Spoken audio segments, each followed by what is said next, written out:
Well, hello there and welcome to amazing Melbourne. Wow, the Victorian capital has turned on quite the autumn day for us. It is looking absolutely stunning. If you're planning a visit to Melbourne, we have 10 great things for you to do in this video. And stay with us for details of a giveaway, a $200 travel voucher that can be put towards any of the tours and experiences available on our website. It's all coming up. Welcome to Melbourne.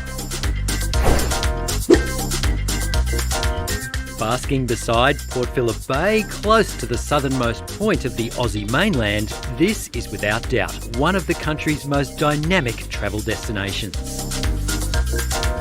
Fine food, awesome coffee, a robust arts and cultural scene, a rich history to explore, and great shopping are all part of the Melbourne package.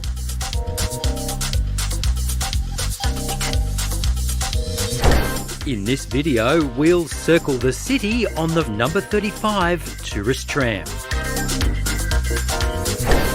Pound the pavement in the famous laneways and arcades that crisscross the CBD.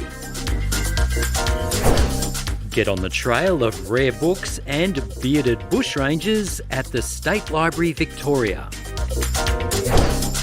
Go behind the scenes at the epic Melbourne Cricket Ground.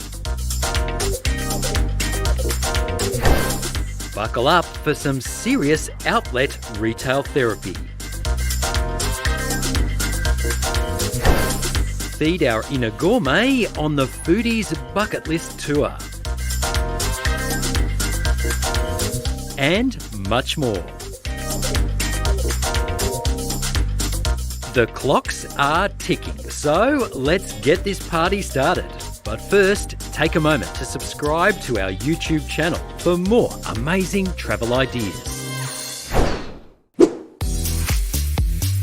Now, I love a hotel with a history, and thanks to our good friends at TFE Hotels, we're staying at the incomparable Rendezvous Hotel Melbourne, which overlooks Flinders Street Railway Station, the Yarra River and the South Bank Dining Precinct. The building dates back to the early 1900s and is packed with period character, but no expense has been spared keeping up with 21st century standards.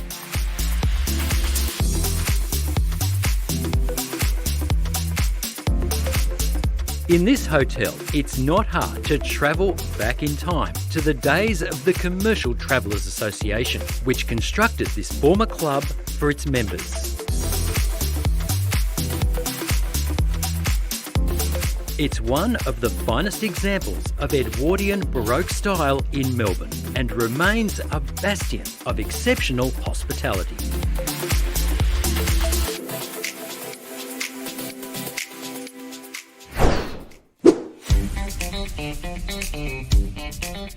Melbourne's tram network makes getting around the city a breeze, and the best news is that tram travel in the CBD is free of charge. Now, I am a train spotter from way back. I love anything that runs on two tracks, and that includes trams, so I feel right at home here in Melbs. Now, one of the trams that's going to be of the most interest to visitors is the number 35, which does a loop around the city with stops at most of the key attractions. Commentary is provided, which is fantastic. And of course, what I love about it is that the classic W-class trams operate on that route, built between 1920 and roughly 1950. They're absolutely packed with character. Now all I need is one to come along. And hey presto, we're off. More than 750 W-class trams were built here in Melbourne, but today only a small fleet remains in service. Nevertheless, the veteran vehicles continue to play a role in keeping Melbourne on the move and are much loved by Melburnians and visitors alike. Stay on for the full loop or hop off and on as often as you like.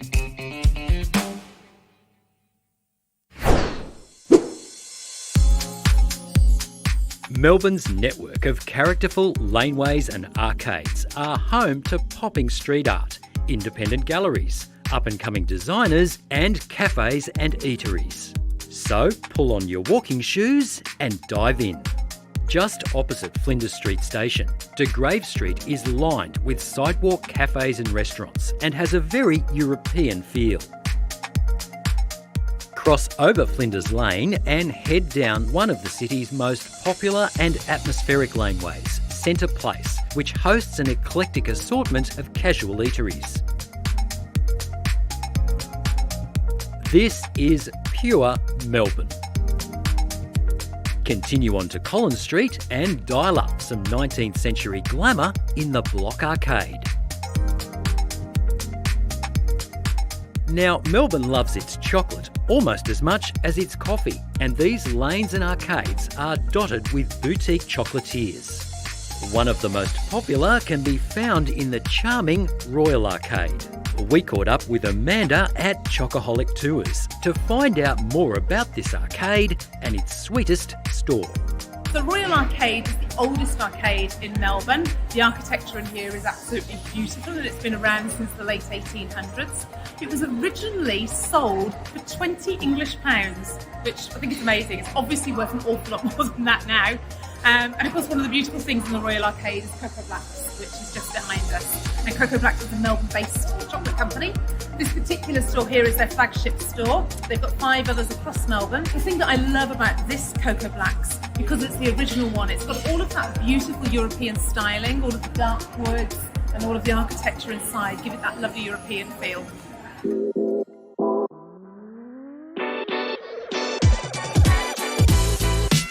Cross over Swanston Street and head up Flinders Lane. It will bring you to Hosier Lane, an ever-evolving street art gallery that's probably the most Instagrammed spot in Melbourne. Continue on to AC/DC Lane, yes, named after the legendary band. You'll see more incredible street art, including a sculpture of Bon Scott bursting out of a brick wall. Also keep an eye out for the Banksy around the corner in Duckboard Place. If you really want to get under the skin of the city's street art scene, Melbourne Street Tours offers a 3-hour walking tour with a working artist.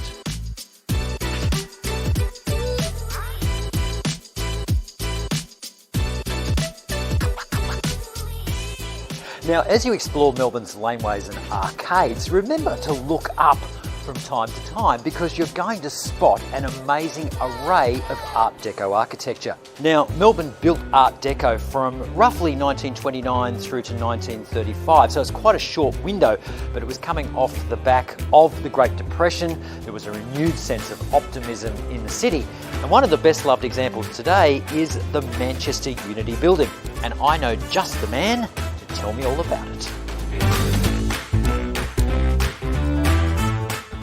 Manchester Unity were one of the very first financial institutions in Melbourne to realise that the crash on Wall Street, 1929, was over, and they saw an investment opportunity, capitalising on the fact that there was cheap labour, cheap building supplies, and they put up this beautiful building in 15 months, working around the clock, 3 shifts of 8 hours each. Wanted to give as much work as they could to as many people, and incorporated in it as many of the modern designs as possible. Melbourne's first telephone exchange, for example, Melbourne's first escalator, which they called the Magic Stairway. They were trying to encourage people that the financial woes of the world were easing up.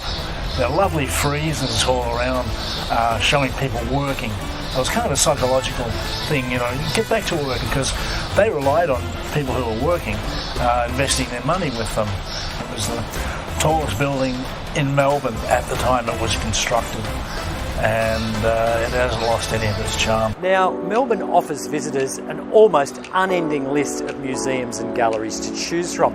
You've got, of course, the very prestigious National Gallery of Victoria, the Melbourne Museum, the Royal Exhibition Building, the Immigration Museum, and the list goes on. I'm visiting the State Library of Victoria, which combines history and culture under one very historic roof. The library was first opened in 1856, so it's really the oldest public library in Australia. It's been built over many, many years, and it has something like 23 buildings which have been finally stitched together on a full city block. That's part of Melbourne's great history. It was a wealthy colony back in the 1850s, and it set up some magnificent institutions, and we still have those around today. I guess the greatest highlight is to come into what's behind us here, which is the great Dome Reading Room, which was built in 1913. And I think the library's founder, Edmund Barry, once spoke of the library as a great emporium of ideas, and if you just look down at the people studying and reading, you can really kind of sense that in action.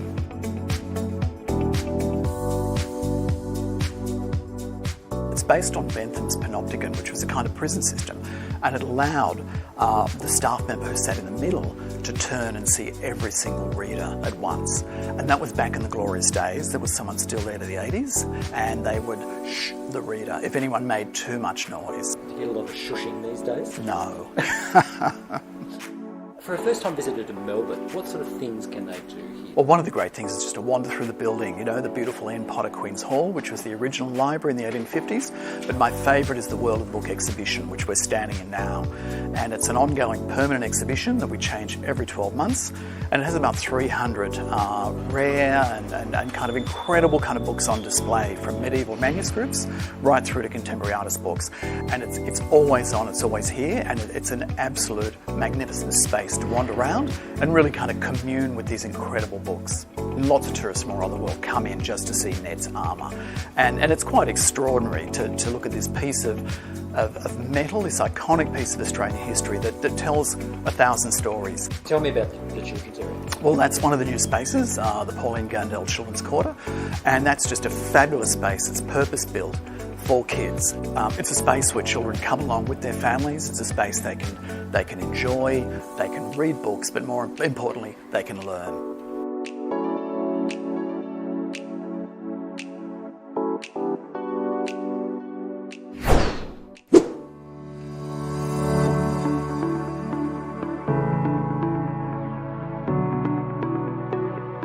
Time for a change of pace and a leisurely cruise on the Yarra River with Melbourne River Cruises. The Yarra rises on Mount Baw in the Yarra Ranges National Park before flowing almost 250 kilometres to Port Phillip Bay. It cuts a path straight through the city and offers a unique perspective of the CBD. We're doing the 1 hour River Gardens cruise, which travels upriver to the suburb of South Yarra before returning to the city.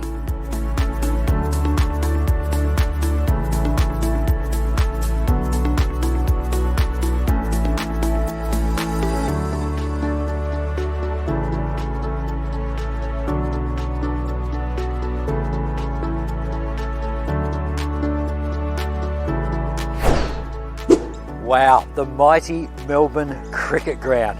You know, the MCG is so much more than just a sporting venue, a world famous one at that. It's really part of the history and culture of this city. Stories like during World War II, when the ground and Yarra Park were home to more than 200,000 service personnel. Just amazing. And it's stories like that that you're going to hear on the behind the scenes tour with the Melbourne Cricket Club. I'm one of the tour guides from the MCG. There's some 200 to 300 tour guides, and there's also people in the Sports Museum that volunteer to take people around the ground. Melbourne Cricket Club was formed in 1838. That's just 3 years after the first white settlers came to the Port Phillip area, which is now Melbourne. Football didn't start for another 20 years, but the Melbourne Cricket Club moved to this site in 1853. 1956 obviously was a very big event here, and that was the Olympic Games, the first Olympic Games to be held in the Southern Hemisphere. And that had a big building program for the MCG. But things have advanced, of course, and by the time we had the Commonwealth Games here in 2006, well, almost 2/3 of this side of the ground was rebuilt in preparation for the Games. Well, we spent about an hour on the tour. We start out the front looking at the ground, but then we make our way down to ground level, and then they get right onto the artificial surface around the ground. They can't put their foot on the sacred turf. but they're right down at ground level. We go into the change rooms, then we make our way up to the 4th level where you get a different perspective of the ground. We have a look at the skyline of Melbourne, and we just explain why Melbourne is the sports capital of the world.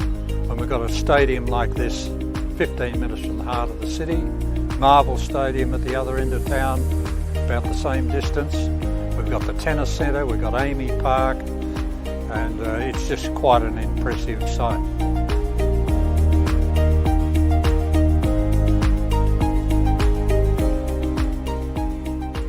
Now, for someone who's never been to an AFL match or a cricket match, what's the atmosphere like at the MCG on game day? Well, particularly when you get the capacity crowd of 100,000, it's just buzzing. And when something happens on the ground, and look, there's been some big occasions, Shane Warne getting his hat-trick, taking his 700th wicket, the crowd just erupts. And that noise, you hear it all over the ground and away from the ground for a long way. Now, you mentioned the great Shane Warne. Just give me a sense of how have people responded to the renaming of the Great Southern Stand? I think people have been very positive about it. We've got the Ponsford Stand named after Bill Ponsford, a great cricketer for the Melbourne Cricket Club and Australia. And the Shane Warne one fits in well.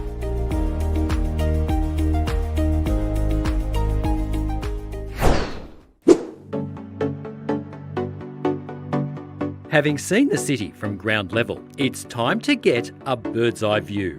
Head for Melbourne's Skydeck, which is located on level 88 of the Eureka Tower in South Bank.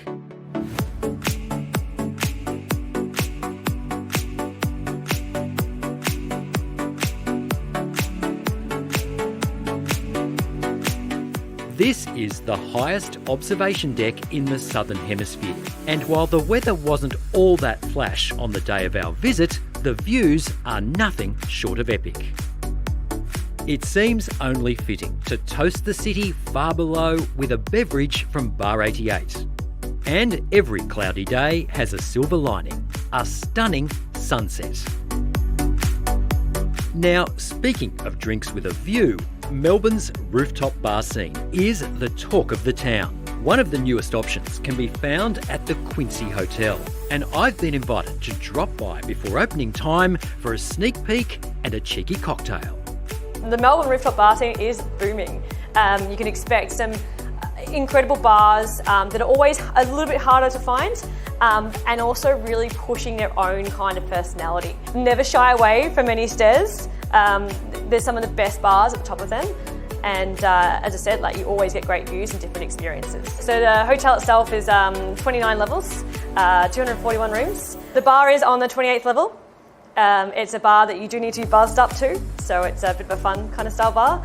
You come in and you see this beautiful elegance everywhere. We are a bit of a Southeast Asian twist, but we also really scream out Melbourne. We've got these beautiful golden arches. We have lovely couches, and then we've also got stools which have some of the best views of the sunsets as well. You can kind of see all out to the mountains there. You can see Port Phillip Bay around the corner, and just loads of new buildings popping up everywhere, and also a lot of beautiful architecture around as well. The Quincy Sling is a bit of a take from the Singapore Sling. So Singapore is where Quincy originated.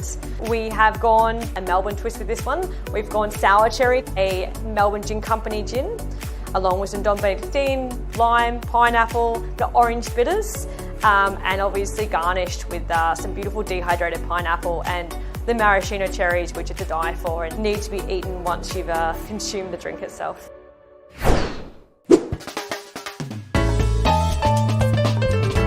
Shopaholics, Melbourne is your happy place. We're joining Show Me Melbourne on their popular Bargains and Bubbles outlet shopping tour, which ventures where few tourists normally tread. Many of the city's outlets are located on the CBD fringe, and over the course of a day, we visit Port Melbourne, Richmond, Collingwood and Fairfield to browse for cut-price fashion, shoes, sportswear, leather goods and homewares.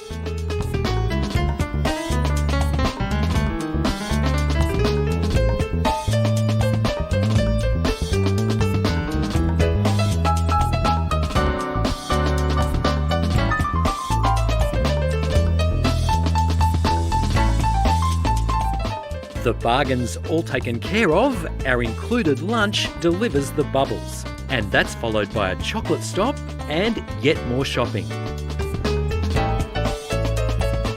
All in all, savvy shoppers will love this day of retail wrangling.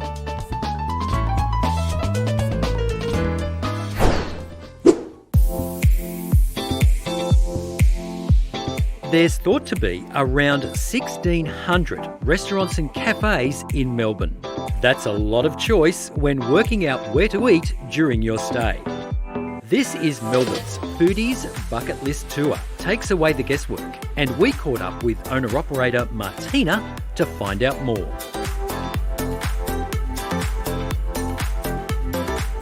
Okay, so our Foodies Bucket List Tour is a real nod to immigration. So you're actually going to explore with me a lot of different restaurants that came about, a lot of different cuisines that came about through our mass immigration that happened right through from the 30s, 40s, 50s, 60s and so forth. So our first stop is a chocolate stop, and it's Melbourne chocolate, so we love that.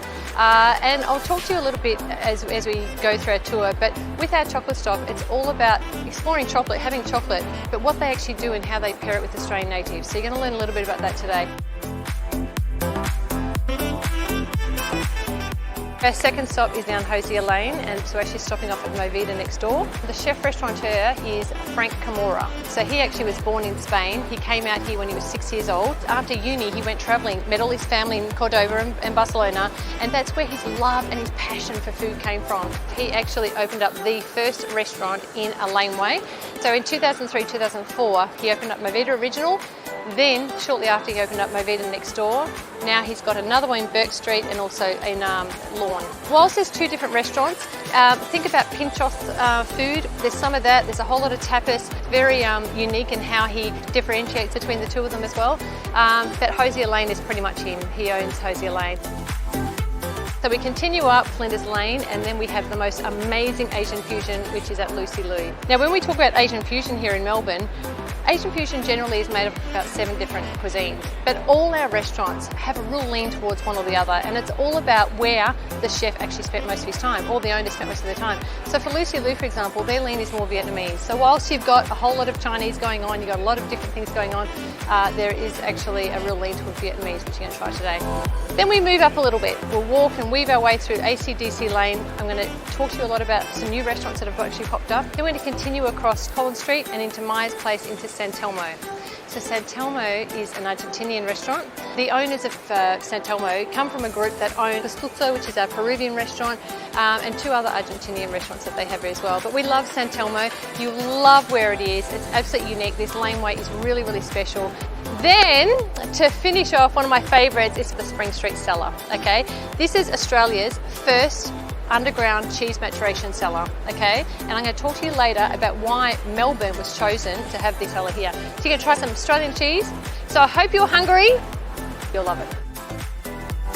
For more ideas for amazing things to do in Melbourne, just visit our website.